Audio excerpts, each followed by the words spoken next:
দেখো এই প্রশ্নটা ঢাকা বোর্ডে 15তে আসছে।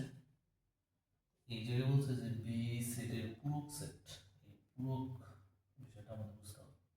পূরক হচ্ছে কি, যার পূরক বলবো সেটা ইউ থেকে মানে সার্বিক সেট থেকে বাদ দিতে হবে। তাহলে এই জায়গায় দেখো যে বি এর পূরক সার্বিক সেট ইউ থেকে বি কে বাদ দিতে হবে। এই বিয়োগ চিহ্ন দেওয়া যে কথা, এটার থেকে আমাদের এটা এই চিহ্ন একই কথা। তাহলে এটা আছে কই? এটা আছে আমাদের এই জায়গায়। আর এটা যে কি সার্বিক সেট মানে কি, এটা তো তোমরা জানো, অন্য জায়গায় আলোচনা করতে হবে। এই জায়গায় আমাদের দেওয়া আছে কি ইউনিয়ন। ইউনিয়ন মানে হচ্ছে কি কমন আনকমন সব। তাহলে এটার মান যদি আমরা এই জায়গায় বসাই, তাহলে এর মানটা আসতেছে কত? 5।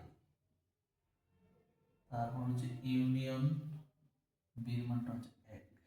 কমন আনকমন, তাহলে আমরা জানি যে ফাই দ্বারা কি বোঝায়? ফাঁকা সেট। ফাঁকা সেট মানে এর কোনো উপাদান নাই।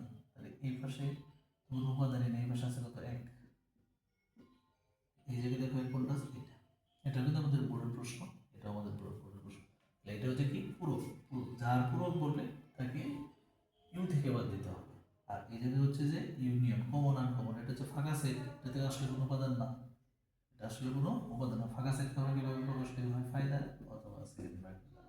ফাইয়ের পরিবর্তে যদি সেকেন্ড ব্র্যাকেট ব্যবহার করো, সেক্ষেত্রে তার কোনো উপাদান আসবে না। তাহলে হচ্ছে